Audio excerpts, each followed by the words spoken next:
오늘은 야곱의 결혼 이야기를 중심으로 내 아내의 하나님이라고 하는 제목으로 말씀을 나누겠습니다. 첫 번째로 나누고자 하는 것은 이 부부의 만남에는 하나님의 주도적인 섭리가 있다는 것입니다. 특별히 하나님의 자녀들의 결혼에는 더욱 그렇습니다. 그래서 야곱의 결혼에는 본인의 강력한 사랑에도 불구하고 더 강력한 하나님의 뜻이 작동하고 있는 것이죠. 그렇기 때문에 오늘날 남편들은 설사 아내에게 좀 부족한 모습이 있거나 내가 기대하는 모습이 아니라 할지라도 항상 이 아내야말로 만세전에 정한 짝이요 나에게 가장 맞는 소중한 짝이다, 이걸 알아야 되는 것이에요. 그래서 그 아내를 주신 하나님께 감사하고 아내를 사랑하고 아내를 존중하는 것이 바로 하나님의 뜻을 따르는 일인 줄로 믿습니다. 자, 두 번째 교훈은 하나님은 아내를 통해서 당신의 뜻을 이루신다는 것입니다. 하나님은 레아를 통해서 주도적으로 당신의 뜻을 이루셨어요. 여러분, 이런 놀라운 뜻은 남편 혼자 이루어가는 것이 아닌 것이죠. 다른 누굴 통해서도 아니고 하나님께서는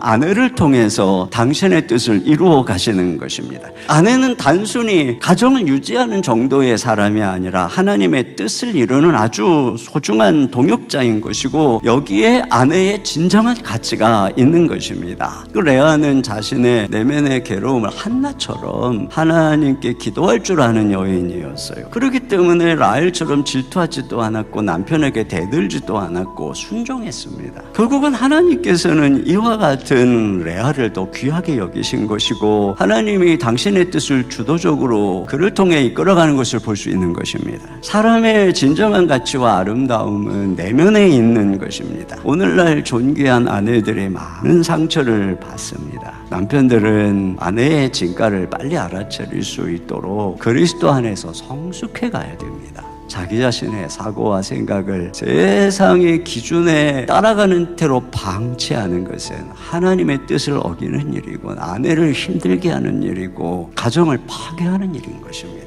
남편들의 안목이 라헬의 미에서 레아의 미를 바라볼 줄 아는 성숙함으로 자라가기를 주님의 이름으로 축원합니다. 세 번째는 하나님은 아내의 괴로움을 들으시고 그의 참 위로가 되신다는 것입니다. 여러분, 레아와 라헬 모두 죄로 타락한 시대의 피해자들입니다. 남성 중심 사회, 일부 다처가 용인되는 사회, 여자가 재산처럼 취급되는 시대 속에서 아픔을 겪은 희생자요 피해자입니다. 그런데 우리가 여기서 발견하는 것은 뭐냐면 아내의 하나님의 위로입니다.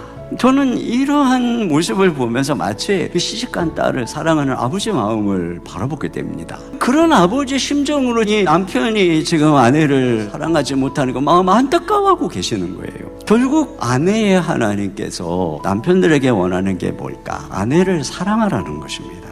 결국 하나님께서는 남편들에게 아내의 그 감성을 공감하면서 친밀하게 정서적으로 돌봐야 된다, 이걸 지금 우리에게 보여주고 있는 것이고, 남편들이 무심함으로 아내들의 마음을 아프게 하지 마라, 이런 마음을 보여주고 계시는 것입니다. 근데 그런 면에서 여기 고통받는 레아를 향한 구원의 빛이 보여지거든요. 그게 뭐냐면 이 레아를 통해서 메시아가 오시잖아요. 남자가 여자의 행복의 궁극적 대답이 아닙니다. 결혼이 여성의 행복의 대답도 아닙니다. 오히려 아내가 남편에게만 행복을 바라보고 살면 불행해집니다. 예수 그리스도 안에서 우리의 진정한 자아상과 예수 그리스도 안에서 우리의 진정한 정체성과 행복이 있는 것이고, 그 행복한 부부가 가정을 통해서 부부가 하나 돼서 주의 뜻을 이루며 하나님을 영화롭게 하는 것이에요. 아내들이 남편이 하나님의 뜻을 이루도록 돕는 배필이 돼서 그를 도와주는 것처럼 남편들도 아내가 그리스도 안에서 하나님의 부르심과 뜻을 이루도록 내조해야 되는 것입니다. 결혼의 진정한 의미는 이와 같이 아내와 남편이 함께 동역자가 되어 주의 뜻을 이루는 것입니다. 아내가 얼마나 소중하고 남편이 얼마나 소중한지 우리 다시 한번 마음에 생각하고 부부가 서로 사랑하면서 가정을 아름답게 세워가시기를 주님의 이름으로 축원합니다.